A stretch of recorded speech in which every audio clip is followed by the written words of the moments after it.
Okay guys, found some more batteries. Remember, we put the burnt umber in there, in the green, the very last value of green, to get it darker, but to also add some tonality, some brown to it, because trees aren't just green, they got a little bit of brown or yellow ochre look to them.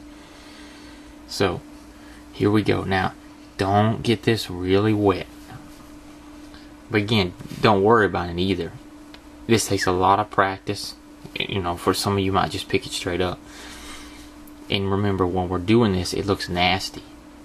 Don't worry about how it looks when it's wet. Wait for it to dry. Then you can really do some good correcting. But here we are here now. This is basically the outline of the shadow here. We do not want to get in here with these darks. These darks are going to stay close to the outside and on the bottom, because it's not that dark in here. Remember, we want it to be a gradient. We want it to slowly progress towards the light. We don't want it just to be dark and light. So let's start on the outside edges. Let's go after it.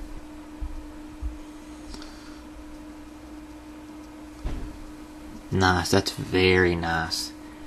Not too dark and overpowering, and still green. Also, whenever you're overlaying watercolors like this, they're transparent, so that last layer likes to show through. So even if this was more brown, I did come out here just a little bit. That's because I'm losing pigment in my thing and in my paintbrush, and it's gonna kind of disappear. It's not gonna be as strong as it was back here. So you can work it out, but don't dare put something this strong here. But what we're getting here is this nice gradient look. And let's just pretend that you come out too far here and you put a dark one. I'm going to show you how to take care of that here in a little bit.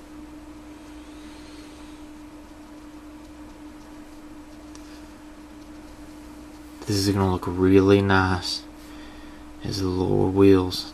It's going to look really good.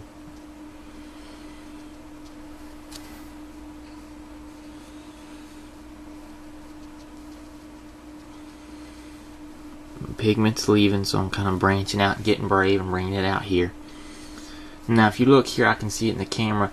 That's pretty stark. That's a pretty stark edge. And here, like this, we'll take care of that. Remember that little trick I told you? I even showed you a little bit. We're going to take care of it, and we're going to work it while it's still kind of wet. Not right now. We're going to finish this up. But believe me, it takes a good while to dry. At least. Okay guys, for some reason this camera's messing up, but we're going to go ahead and jump right back in. Now what we're doing is putting this burnt umber green in. Remember, we're not going out here with it. We're staying close here to the edge.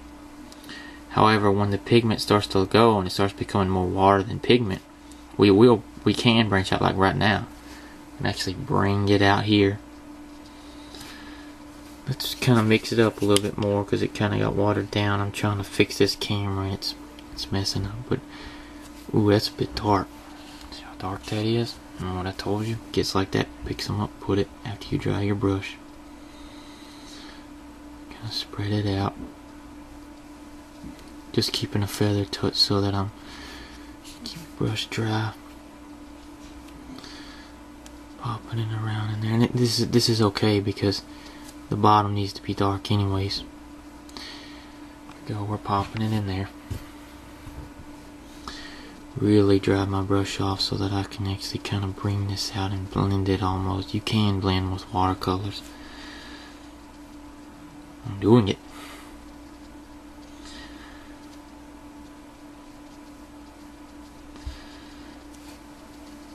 And it looks nasty right now because this is really dark, but don't worry, because like I told you, when this stuff dries, it looks really nice. Alright, so now see these hard edges here? Let's take care of them. We're gonna take that thing, we're gonna turn it back 2 values. So that's our second green we're going back to. Mix it up, kind of wet. Not too wet, just exactly like you do when you first put it on. Come in here. Just come in here. Now it looks dark, but when it dries, it's going to look very nice. And you're just going to lay it kind of on top of that line, but more into the white, the lighter areas. And you can actually kind of see it. Those straight, hard edges are disappearing, and it's starting to look very nice. We'll get us some more. We'll actually break up into here. Kind of give it some differences here. Let's spread it out now. The more layers you put on this thing, the more nice it's going to look.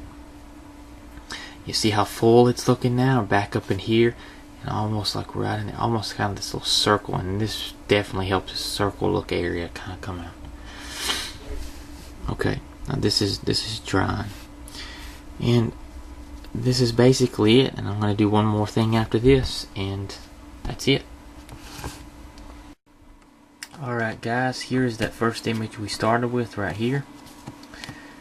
And there's the one we ended with. Now if you look, it is just a bit darker because of that burnt umber. I did not mix the burnt umber in with this, what I have here. Now, I said I was going to do one more thing, but I'm not. I'm going to leave it like this. One thing you can do though, is you can come back in these last two values. You start with this one if you want. Overlay those darks again up in here. Come back with this burnt umber. Overlay it some more. Remember, if you think you put, oh, I made it too dark, what am I going to do? Revert back to this first and second green and start overlaying and slowly bring it back into the white, or the lighter areas. And that's basically it. Hope y'all enjoyed and hope you learned.